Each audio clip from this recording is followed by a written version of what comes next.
আসসালামু আলাইকুম। কেমন আছেন আপনারা সবাই? ক্লাস পড়াশোনা নিয়ে তো নাজেহাল অবস্থা, তাই ভিডিও দিতে পারছি না। আজ আমি আর বান্ধবী মিলে ঠিক করলাম আমরা রোজ গার্ডেনে যাব। রোজ গার্ডেনে গিয়ে দেখি রবিবার তাদের সাপ্তাহিক বন্ধ থাকে, তাই আমরা ঢুকতে পারি নাই। মন খারাপ না করে পাশে ছিল একটা বলদা গার্ডেন। বলদা গার্ডেনে আমরা রিক্সায় করে চলে গেলাম। এই যে চলে এসেছি। এই তো এটা হচ্ছে আমাদের গেট বলদা গার্ডেনের। টিকিট ছিল জন প্রতি ৩০ টাকা করে। টিকিটটা নিয়ে আমরা ভেতরে ঢুকে পড়েছি।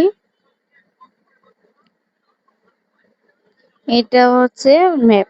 ম্যাপটা দেখে খুব ভালোভাবে আরামসে ঘোরা যাবে। খুব ভালোভাবে ম্যাপটা আমি দেখে নিলাম।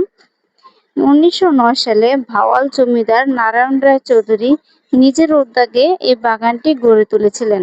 বিরল সব গাছ দিয়েই তিনি এই রাজকীয় বাগানটি সাজিয়েছিলেন। বলদা এস্টেট এর নাম অনুসরণ করে এর নাম করা হয়েছে বলদা গার্ডেন। এটি ছিল ২টি সেকশনে বিভক্ত। এর নিচে আবার একটা সুন্দর পুকুর ছিল। এটা হচ্ছে সূর্যকরী। বলা যায় যে এই সূর্যের আলো অনুসরণ করে তারা নাকি কটা বাজে সময় সব নির্ধারণ করতে পারতো, সেটাই আমি শুনেছিলাম। উম,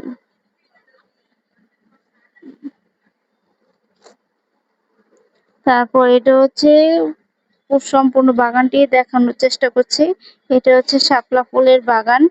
এছাড়াও নানান রকমের প্রজাতির গাছ ছিল। Cactus, orchid, camellia, Amazon lily, artificial tulip, এগুলো দিয়ে সাজানো ছিল। এটা হচ্ছে শাপলা ফুলের বাগান। এতে পুরোটা বেঁধে রেখেছিল যে বিরল প্রজাতির গাছগুলো। আমি অনেকগুলো গাছ দেখেছি, সেগুলো কখনো নাম শুনিনি। সম্পূর্ণ ভিডিওটি আপনাদের সাথে দেখানোর চেষ্টা করছি।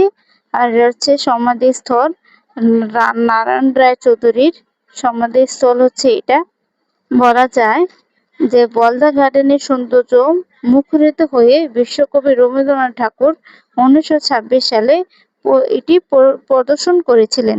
সেখানে বসেই বিরল প্রজাতির গাছ ক্যামেলিয়া ফুল দেখে সে অনুপ্রাণিত হয়ে বিখ্যাত কবিতা ক্যামেলিয়া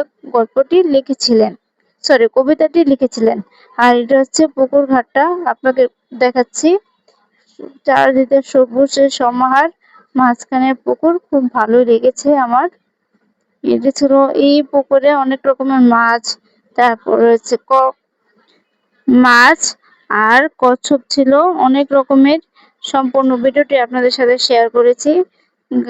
পুরো বাগানের ভিডিওটি ঘুরে ঘুরে আপনাদের সাথে শেয়ার করলাম। আপনাদের কেমন লাগছে সেটা অবশ্যই কমেন্টে জানাবেন। বের হয়ে খুব ক্ষুধা লেগেছিল, তাই সন্ধ্যে একটু নাস্তা করে নিলাম। তারপর বের হয়ে চলে আসছে আমাদের ডেস্টিনিতে। আপনাদের কেমন লাগছে সেটা অবশ্যই কমেন্টে জানাবেন। Thanks for watching video. আল্লাহ হাফেজ।